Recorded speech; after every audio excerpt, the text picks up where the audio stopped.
Titanicin kolmas luokka.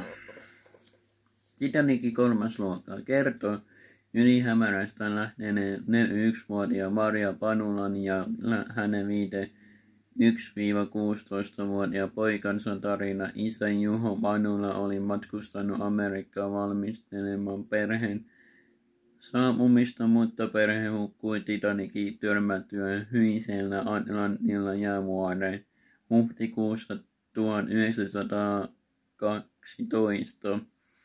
Haaksirikkoissa menehtyi kaikkiaan 1517 henkilöä ja siinä pelastui vain 706 ihmistä. Suomalaisia laivassa matkusti 63 ja heistä hukkui 43. Moni unelma upposi meren syvyyden tähtikirkkana huhtikuun yönä. Professori Olavi Koivukangas tuntee siirtolaisten kohtalot ja tarinat. Hän on kirjoittanut väistökirjan siirtolaisuudesta Australiassa vuonna 1972 ja Suomessa vuonna 1986 vuosina 1974–2009.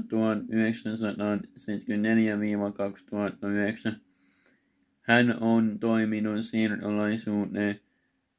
siirtolaisuusinstituutin johtajana Turussa. Titanicin tarina on kiinnostanut Koivukangasta aina, ja viime vuonna hän on perehtynyt aluksella matkustaneiden suomalaisten kohtaloihin.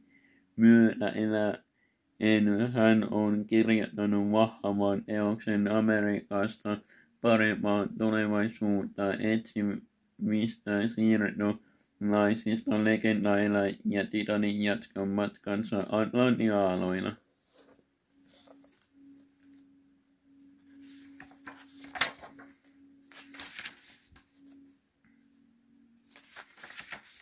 Prologi. Aika laulaa laulua, sanoi runoilija Eino Leino. Aikoinaan suuret kertomukset elävät vuosisadasta toiseen ja ikuisesti legendoina. Yksi näistä on loistolaiva Titanicin uppoaminen neitsytmatkalla Pohjois-Atlantilla hyisenä huhtikuun yönä 1912. Luonnonvoimat voittivat ihmisen taloudellisen edun tavoittelun. Kapteeni luotti liiaksi uuden teknologiaan ja ajoi suurella nopeudella vaarallisilla vesillä. Maailman suuri laiva vei mukana valtameren syliin 1517 ihmistä aluksessa ollessaan 2223 henkilöstä. Vain 706 ihmistä pelastui aikansa upeimmalla valtamerihöyrylaivalla uppomattomaksi mainitulla Titanicilla.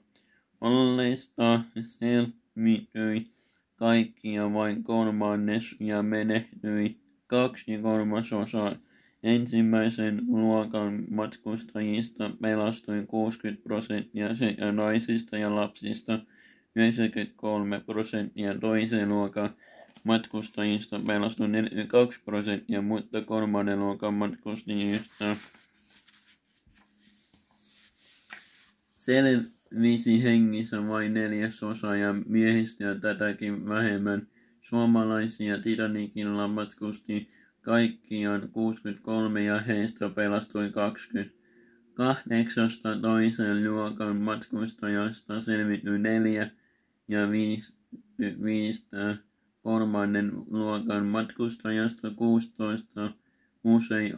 Usein aihe valitsee kirjoittajansa, eikä luova ihminen voi muuta kuin seurata johtotähteään.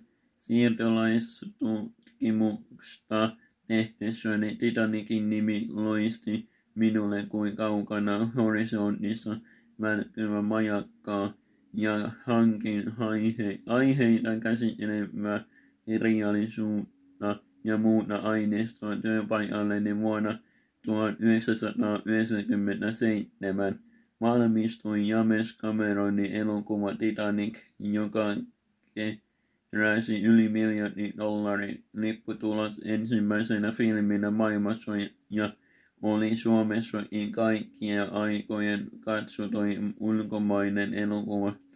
Vei Turussa siirtolaisinstituutin henkilökunnan katsomaan loistava elokuva ja se innokkaina teimme vuonna 1998 näyttely laivalla olleista suomalaisista. Näyttelyyn kuului myös suuri Titanic. Pienosmalli järkytyi eniten laivassa matkustaneen ylihärmäläisen Panulan perheen kohtalosta. 41-vuotias äiti ja perhe 5 poikaa painuivat laivan mukanaan merensyvyyksiin. Pojista vanhin oli 16-vuotias ja nuori vasta vuoden ikäinen. Tarinan mukaan Maria äiti olisi päässyt 2 pienimmän lapsensa kanssa pelastusveneeseen, mutta joku vanhemmista pojista olisi sanonut, äiti, älä jätä kuolan yhdessä. Näyttelyä tehdessäni mietin, millaiset olivat äidin ja lasten viimeiset hetket uppovassa laivassa. Ajattelin, että Panulan perheen kohtalossa olisi vahvat ainekset kaunokirjalliselle teokselle, teatterisovitukselle ja jopa elokuvalle.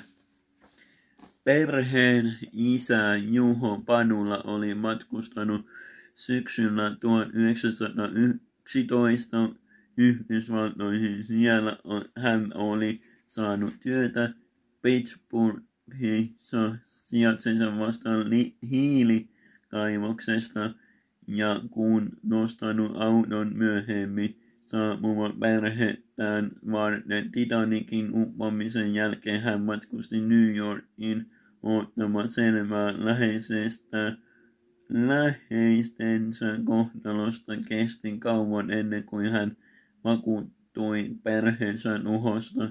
Laatimassaan kuoli-ilmoituksessa hän sanoi menettäneensä perheensä kapitalismin uhrina. Myöhemmin Juho Panula avioitui uudelleen ja sai lapsiakin, mutta hän ei koskaan toipunut Titanicin murhenäytelmästä.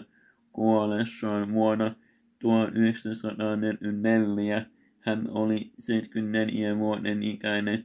Olen matkustanut Queen Elizabeth II-laivalla Titanicin reitin Southamptonista New Yorkiin, kun kapteeni ilmoitti, että olemme juuri sillä paikalla, missä muinainen merten jättiläinen haaksi rippuutui. Menin kannelle, vaikka oli elokuu. Sää oli hyvin kylmä, voin vain kuvitella millaista oli huhtikuun tähtikirkkaana yönä, kun laiva törmäsi jäävuoreen. Kohtalo kai seurauksiin maaliskuussa 2014 näin Tallinnassa Eestin meren museumissa suuren Titanic-näyttelyn, jossa oli paljon laivan vuonna 1985 löydetystä hyllystä nostettu ja esineitä näyttelyssä sai tietää, että aluksessa oli ollut myös 2 virolaista. Tämä kirja päähenkilö vuonna 1870 syntynyt Maria Panula oli oma sukua ojalla. Hän kiinnosti minua erityisesti sen vuoksi, että hän oli syntyisin Lappajärveltä, kotipitäjäni Emijärven naapurista, ja että sukututkijan mukaan olen isoäitini puolella hänelle sukua. Titanic ei ole jättänyt minua rauhaa, ei varsinkaan sen jälkeen, kun jäätyäni eläkkeelle vuonna 2010 olin kirjoittanut Australian suomalaisten sijoilumaiseman pureutuvan kirjan Halkaistu sydän 2012 ja eräs lukija oli ehdottanut, että kirjoittaisin seuraavan kirjani amerikkalais-suomalaisista muistikuvat Titanic-näyttelystä tulivat mieleeni. Näin Marja Panula 5 poikansa kanssa vaipuvat Atlantin aaltoihin. Laivan pystyyn nousesta peräosasta. Heidän silmissä oli vetova katse. Kerro meidän tarinamme. Yli 100 vuoden aikana Titanicista on kirjoitettu valtavasti, mutta suomen kielellä siinä ei ole muuta kaunokirjallista esitystä kuin nimimerkki Esko Valtalan pieni kirja Titanicin perikatu vuodelta 1912. Se perustuu Ruotsissa julkaistuun romaanin ja on sekoitus kaunokirjallisuutta ja dokumenttia. Kirja kertoo, kuinka 3 nuorta suomalaismiestä pelastui pienellä puulaudalla, ja yksi heistä nai hukkunen miljoona pariskunnan tyttären myös Ulla Appelsiini vuonna 2003 ilmestynyt Titanicin tuntematon lapsi on dokumentti ja kaunokirjallisuuden yhdistelmä ja kertoo Panulan perheestä. Minulle se on ollut tärkeä tiedonlähde. Yhtään puhtaasti kaunokirjallista teosta Titanicin suomalaisista ei ole kirjoitettu. Aihe lienee ollut liian vaikeaa ja kipeästi käsitellä nämä onnettomuuden jälkeen. Titanicin 3. luokka jäi julkisuudessa vähälle huomiolle, eikä se ole erityisesti kiinnostanut kirjailijoitakaan. Näitä ovat kiinnostuneet enemmän ensimmäisestä luokassa matkustaneen 7 miljoonaa ääriä ja muut ajan julkisuuden henkilöt kärjessä John Astor, Eve ja Benjamin Guggenheim. Vuonna 2012 tuli kuluneeksi 100 vuotta Titanicin uppomisesta ja sen muistoa vietettiin näyttävästi eri puolilla maailmaa. Koskihan onnettomuus lukuisia kansallisuuksia ja koko ihmiskunta. Elokuvia ja näyttelyä tehtiin ja kirjoja kirjoitettiin.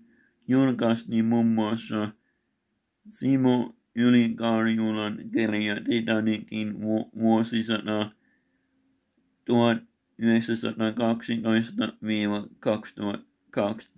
1912-2012.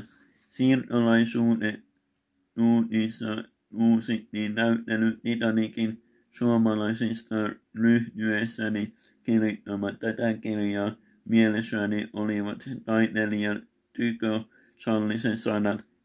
Todellinen taide syntyy pyhästä hengestä. Kukaan ei tiedä, kuinka se syntyy ja miksi syntyy. Se on aineetonta ja ajatonta, eikä se kuulu kritikoille.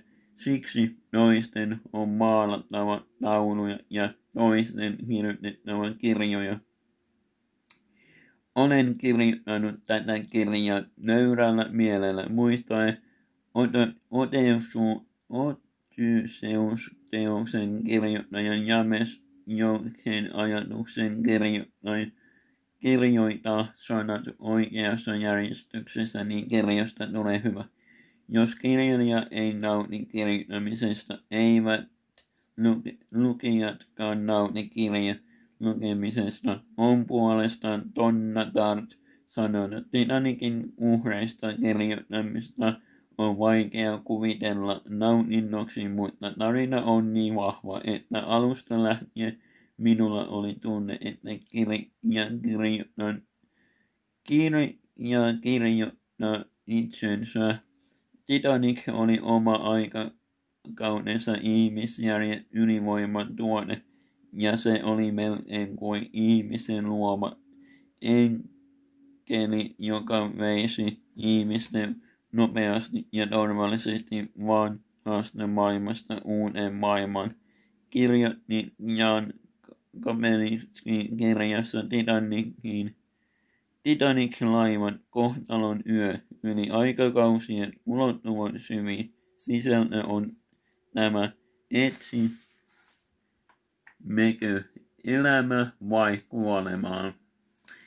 Elämään kuuluvat ilo ja rakkaus sekä suru ja kuolema, mutta mitä laivassa tapahtui ennen kuin valot sammuivat, ennen kuin pystyyn noussut peräosa vaipui syvyyteen ja kahroon manalaan lautturi vei vainajien joen yli. Ei päivää tiedä, ei hetkää kukaan milloin on lähtevät enkelin mukaan. Turussa Titanicin vuosipäivänä 15.4.2015.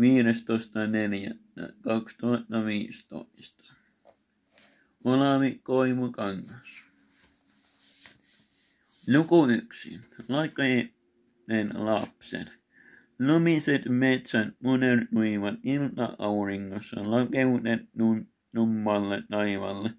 Kohosi talojen piipusta valkoista savuja, jotka hajosivat avaruuden hämäriin saleihin. Syystalven päivä oli lyhyt ja aurinko painoi pelto aukeamaan takametsiin. Pian yö kietoisi viittansa Pohjanmaan. Talot ja ihmiset ulkona. Pakkanen kiristyi ja tuhannet tähdet alkoivat kirkastua. Kylmää yötä ennustava kuun siimi alkoi hiljaa leikata avaruuden pimeyttä lumeen peittämän maan yllä. Suuret kuuset suojasivat harmaa seinästä korven taloa. Lakeuden kovilta nuulilta ja heittävitä varjonsa sinisen hohtavan lumen. Maata peitti jo paksu hanki, vaikka joulun oli vielä aikaa. Yli Luoman kylän talot seisoivat harvakselta peltoa aukeaman reunoilla. Penin kulma päässä yli Härmän kirkolta Ylistaron päin. Kyllä tunnetaan myös nimellä Bränni, muistona viinapaltan perinteistä Korventalon pernissä Manulan perhe valmistautui askareilleen. Talo sijaitsi kylän laidalla puolisen kilometriä Ylistaron johtavalta tieltä, ja tuosta syrjäisestä sijainnista paikka oli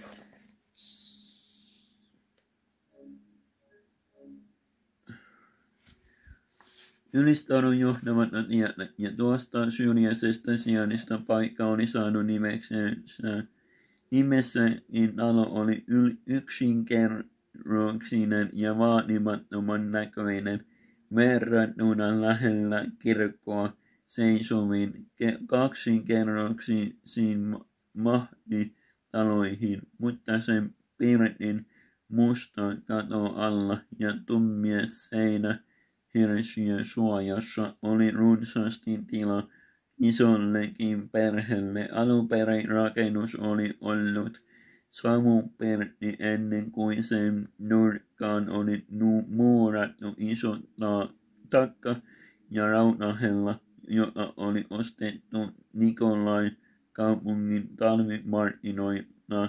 Raskas hella oli tuotu Vaasasta rekin kyydillä Härmän ja muurattu paikallinen emännän avuksi ja iloksi. Näin oli talon entinen omistaja kertonut.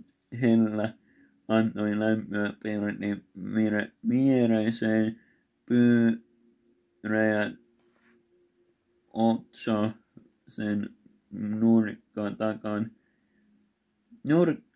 Nurkkatakan kanssa Panulan talon lähin naapuri Riihivuori sijasi muutama kiveheiton päässä metsän suunnassa. Oli hyvä, että kansakoulu sijaitsi Kosolan kylässä vain 2,5 kilometrin päässä. Panulan Jaakko ja Riihivuoren lisä Iisokki hiihtivät sinne yhteensä suksilla, jotka he olivat veistäneet ja tervanneet koulun veistotunneilla opettajaohjeiden mukaisesti. Puutyö olikin poikien lempiaine koulussa. Jaakolla oli toinenkin hyvä kaveri Kustaa Kosola ja koulupäivän jälkeen pojat laskivat yhdessä Kosolan mäen rinteellä suksilla. Oli hyvä käydä myös katsomassa, oliko lintuja tai jänis joutunut heidän asettaminsa ansalankoihin. Perheäiti Maria Panula ja pojat olivat juuri lopettaneet ateria Perti pitkämunaisen pöydän ääressä. Lihakeitossa oli oma pellon perunoita ja syksyllä teurastettu sianlihaa, jota oli vielä runsaasti aitassa tynnyrin suolattuna, suuri reikäleipä voilla voitettuna. Oli katonut poikia nälkäisiin suihin, suuri lypsytetyn maidon kerran. Ruokailun jälkeen pojat istahtivat seinustaan pitkälle penkille, kun äiti tyhjensi pöydän ja alkoi tiskata. Hän latoi ruoka-astiat peltisen pesuoikkoon ja kaatoi niiden päälle hellalla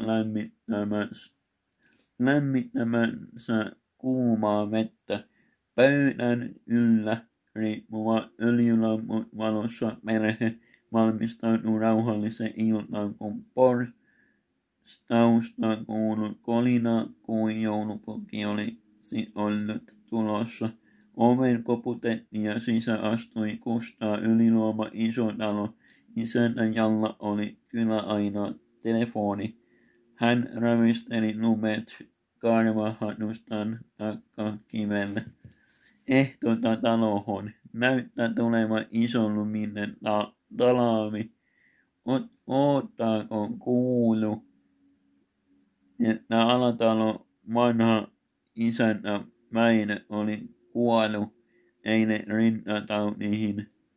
Kusta istutui ruskeaksi maalatulle tuolille takan ääreen ja heitti lämpimät ulkohanskat tulisijat reunusille. Pohjalaistalossa avoimen takan ääressä oli aina 2 tuolia, valmiina vieraita varten. Tukevalle korkeaselkäisille tuolille oli hyvä istahtaa ja panna ulkokäsinen takkakivelle. Lieden loimu pois lähtiessä. Lämpimät vantut oli mukava vetää käteen.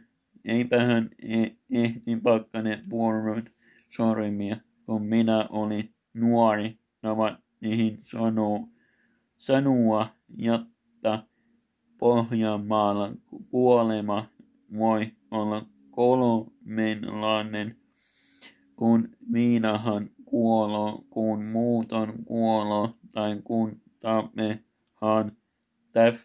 Tähän viimeisen taunihin meni moni härnän.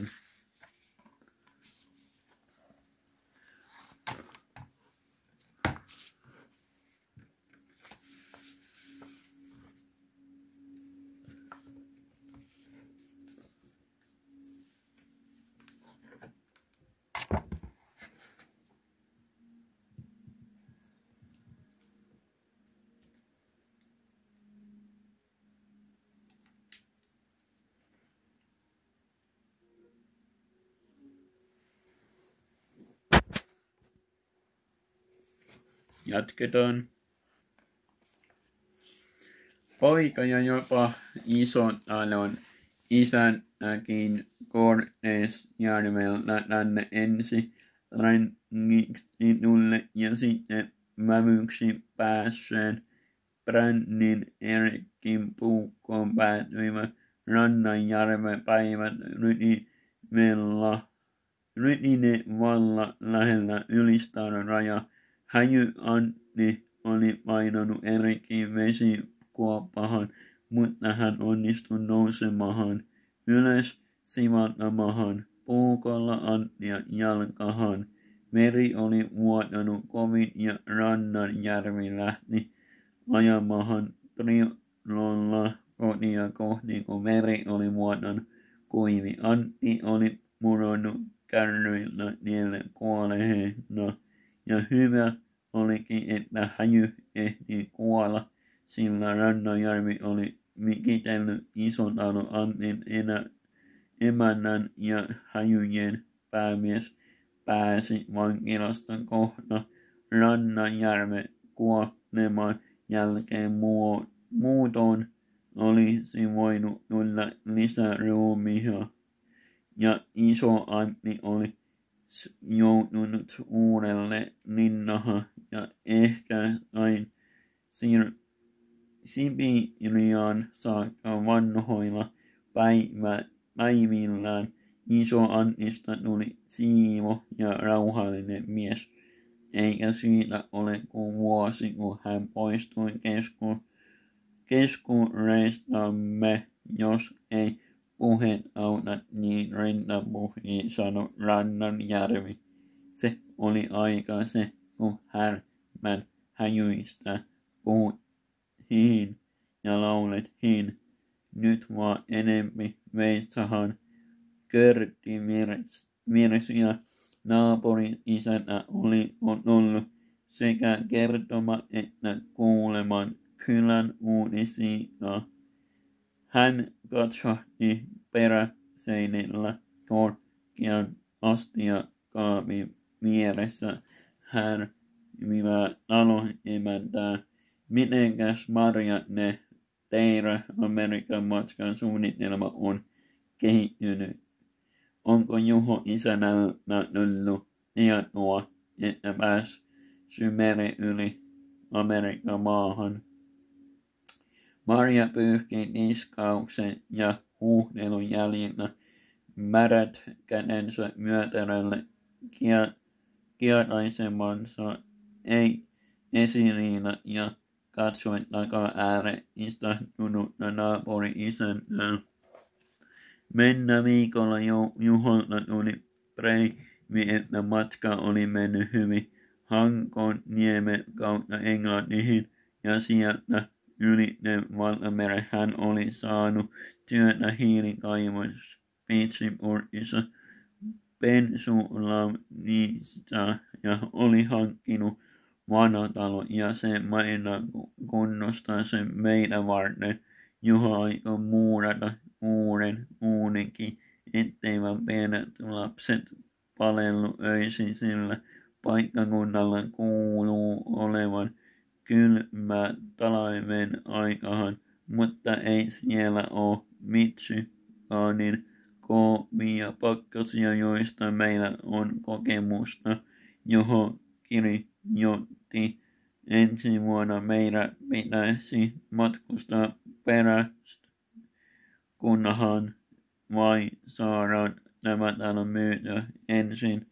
Itse en huolista lähteä Amerikkaan pienen lasten kanssa, mutta Juho on aina väärällä puolella Atlanttia, ja kyllä Amerikassa elämä on helpompaa kuin Suomessa, ainakin naisihmisille, kun ei tarvitse jatkuvasti raada navetassa ja pelloilla ja hoida lapsen siinä sivussa. Amerikassa maitokin ostetaan kaupasta. Vai on Amerikka niin hyvä maa? Kyllähän mäkin sinne voisin lähteä, jos olisi vielä nuori mies naiselle. Se voi olla kyllä paratiisi, varsinkin jos pääsee piiaksi rahamiehille. New Yorkissa se kuuluu olevan maan suurin ja rikkain kaupunki on kuullut sanottavan, jotta Amerikka on miehelle ja hevoselle helvettipuut on suuria kuin kirkon torni ja lunta on korviin asti ja pahin on olla syvällä maan alla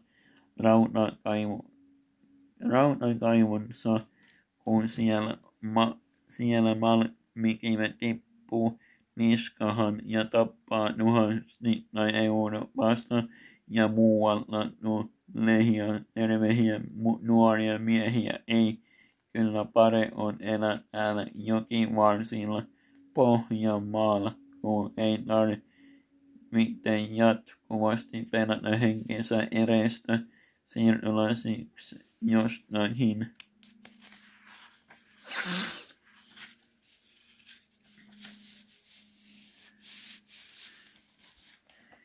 Päin maailman me suomalaisetkin on tultu tähän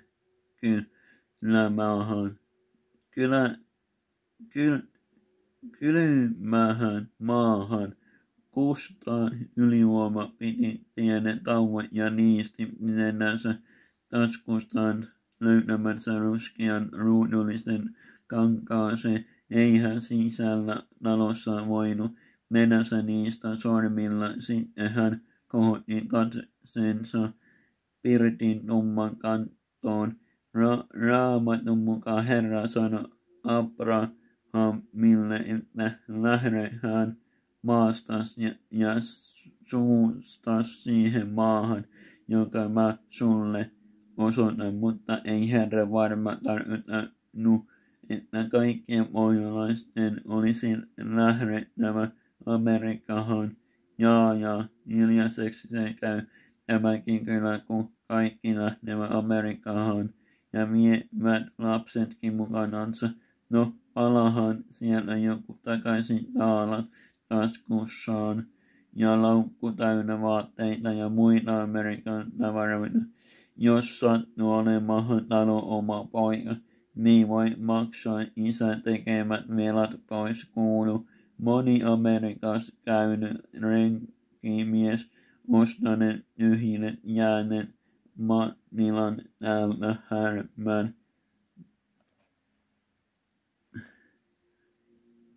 Härmänmuoina tai suuremman talon Nivalan seudulta pohjoisessa. Siellä samalla rahalla saa isomman alueen suota kuokittavaksi. Marja halusi kertoa Kustalle vielä yhden uutisen. Naapurityttö Riihivuori Sanni on luvannut lähteä meidän kanssa Amerikkaan, kun me maksetaan hän sen matkat. Sanni on vuoren loppuun sisäpiikana koki Vihtorilla Ylistarossa ja lähtee sitten ensi vuonna meidän kanssa sama matkaa ja auttaa mua pienen mukuloiden hoidossa pitkällä matkalla. Naapurin isäntä nousi ylös, otti hanskan ja huokaisi. Vai lähtee Sannikin Amerikkaan, sinnepä tyttöön jäädäkin, kun on jo naima-iässä. Ei kyllä tässä täytyy lähteä kotia ja ruokkia vielä hevosetkin, että jaksavat huomenna vetää tukkeja ja mennäs paksus lumes. No, poikahan ne työt tekee ja mä olen vaan vähän siinä vänkärinä. Tukin toisessa päässä. Kusta Yliluoma avasi oven ja astui pimeän porstuaan. Maria käveli suuren ruskean kehton luo ja nosti sylinsä nuorimman pojan Einon, ja joka oli herännyt aikuisten keskustelun. Sitten hän istahti tuolille, kaivoi esiin valkoisen rintansa ja työnsi naisen nännipään pojan suuhun. Eidolla olikin nälkä, sillä hän oli nukkunut isompia sisarusten nauttiessa iltapalaa mitenkään matka yli suuren meren onnistuu näin pienen lapsen kanssa huonet painoivat äidin mieltä, vaikka kevääseen ja lähtöön oli vielä aikaa. Joulukuuta oli eletty jo toista viikkoa, kuun ilta ruokailun jälkeen Maria sanoi lapsille, huomenna on Annan päivä, silloin tavataan aloittaa jouluvalmistelut. Ja ensimmäisenä on siivos leipominen. Isopojat saavat ratapertin lattia ja pääalustan taikina joululeipää varten. Tietysti täytyy leipoa kans piparkakkuja joulukuuseen ja syötäväksi. Tämä on meidän viimeinen joulu Suomessa ja ajattelin, että vietähän se pohjalaiseen malliin. Mä haluan, että teille jää muisto oikeasta suomalaisesta joulusta, kun amerikkalainen joulu on kovin erilainen.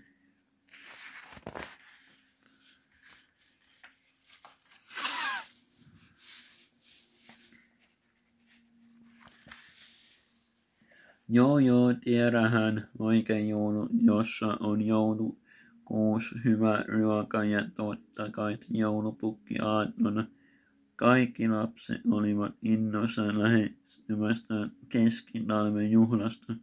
Vaikea tuossa makava pikku Eino ei vielä tiennyt mikä joulu oli. Niin käynnistyivät Padula talon jouluvalmistelu.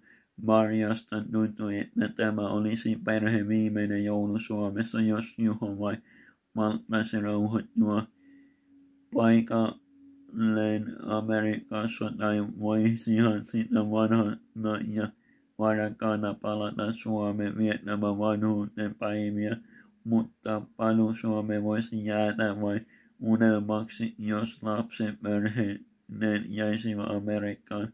Seuraavana päivänä jouluvalmistelu alkoi reippaasti Korven talossa. Isot pojat Ernesti ja Jaakko olivat suursiivauksen viemällä matot ja vuotevaatteet ulos tuulettumaan. Ensin he lakasivat lattia ja pyyhkivät sitten kosteella rätillä, joka oli kasteltu suopaa veteen. Illalla Maria teki leipät taikina ja jätti sen nousemaan yöksi. Seuraavana aamuna varhain sytyttäneet suuren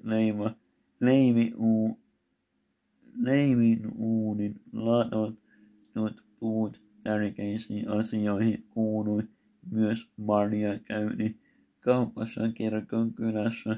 Tarvittiinhan jouluna monenlaista tavaraa. Juho oli kirjeessään nähnyt Amerikan rahaa, jolla sai pankissa hyvä summa Suomen markkoja. Hyvä Tuomas joulutuopi ja me Moirahan ilottaa siitä niihin asti, sanoi Maria pojille. Tule komia joulu, kun luntakin on näin paljon. Nyt voitte laittaa seipähän nenähän lyhteen pikkulinnulle. Ja kattoo joulukuusikin valmiiksi. Tuodahan se pertiin ja koristellahan sitten aattona olutta en taida laittaa, kun lehmiltä tulee vielä maitoa. Ja kyllähän ne olette vielä liian nuoria juomahan olutta. Niin joulun joutui Korvetalon Ernesti ja Jaakko olivat käyneet aattona kaatamassa joulukuusen ja tuoneet sen sulamaan porstuan. Aamuna he kantoivat kuusen pertin ja työsivät sen Neni haaroi sen jalkaan, mutta jo sitä ennen he olivat käyneet sytyttämässä tulen saunan uunin ja mustan padan alle, jossa lämmitettiin saunavesi. Kaikki lapset osallistuvat kuusen koristelu paitsi Eino, joka muhtalla lattialla opetteli kontaamaan äidin valvovien silmien alla. Ernestin kiinnitti kuusen latvaan joulutähden ja ripusti oksille suuria hopean ja kullanvärisiä paperipalloja. Viimeiseksi hän kietoi oksien ympärille hopean nauhan.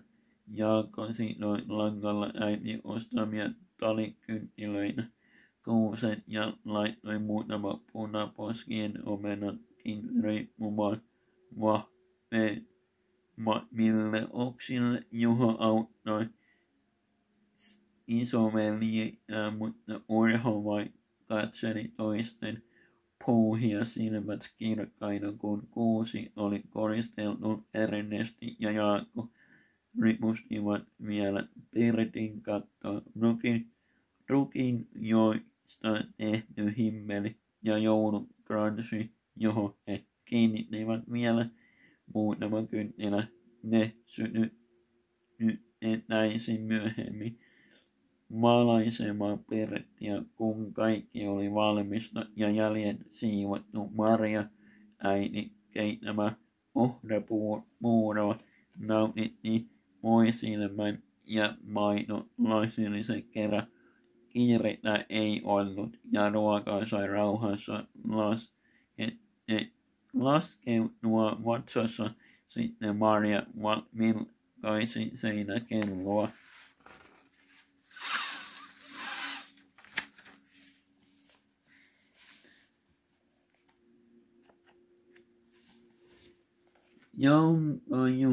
Jonka Juho oli tuonut Amerikasta ja virkoisi isommille pojille. Eiköhän se sauna oo jo valmis? Ernesti ja Jaakko ottakaa Juhon mukaan ja peskää pojan selkä hyvin. Mä tulen sitten myöhemmin pikkusten kans ottaa saunaporstausta, viista ja hauruttaa se ensin lämpimässä veressä ennen kuin alatte irrotella, sillä liikasta hikenne valtikan joulu kunniaksi. Oikein hyvä viihto. Laitan teille puhtaat alumerhan kamarin nöyrälle. Ottakaa ne mukaan. Mutta ennen kuin menette, saunahan voi sitten viedä kynttilän Emma siskon muistoksi lintujen kaura lyhteen viereen, kum se hukkuu Lapuan jokeen. Mulla on ikävä Emma joka päivä. Sanotahan, että lapsena kuolleet sisaret ja veljet tulevat joululyhteelle lintujen muodossa. Näitä pikkumiserteliä sanotaan siellä nulinnuksi.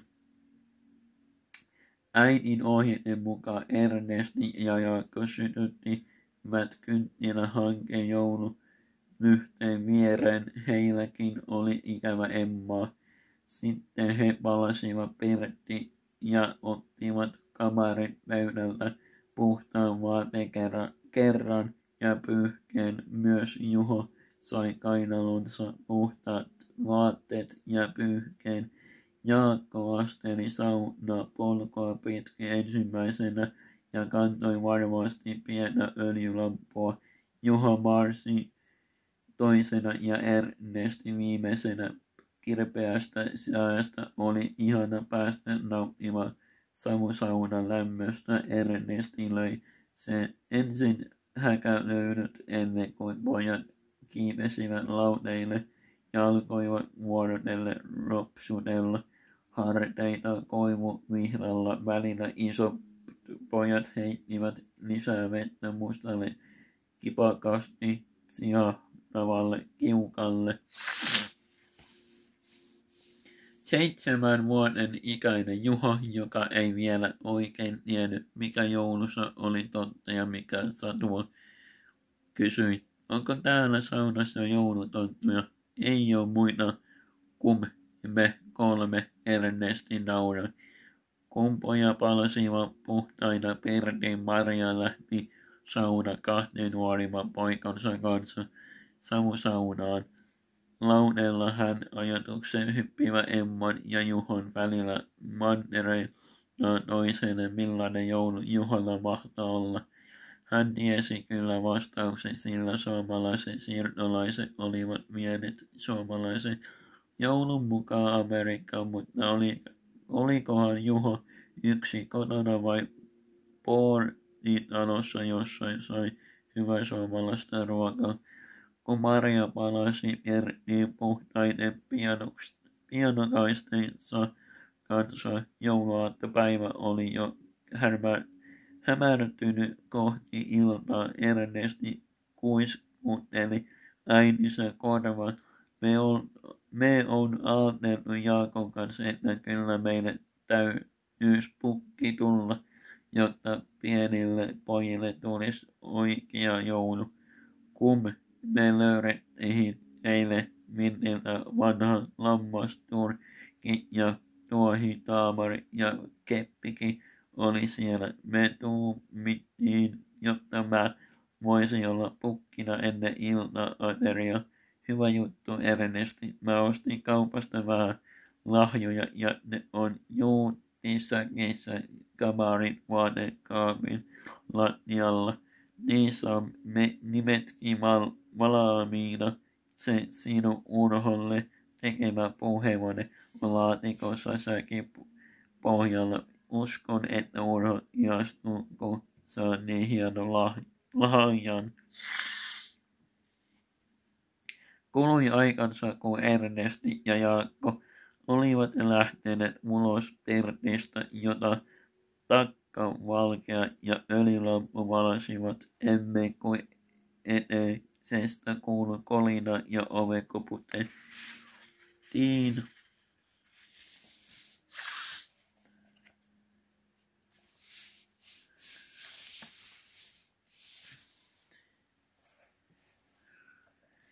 Sitten ovi aukeni ja ovi aukossa seisoi joulupukki nahka nurkissa ja tuohinaamari kasvoillaan. Pukin päälailla törritti 2 pukin sarvea pystyssä. Niistähän pukki oli saanut nimensäkin. Toisessa kädessä pukilla oli keppi ja toisessa ruskea lahjasäkki. Eiköhän tää olisi hyvä lopettaa tältä päivältä. Tai voidaan ehkä jatkaa illalla tai jotain. Mutta joo. Täytyy lukea toi kirja, kun on jäänyt lukematta. Mutta joo, heippa!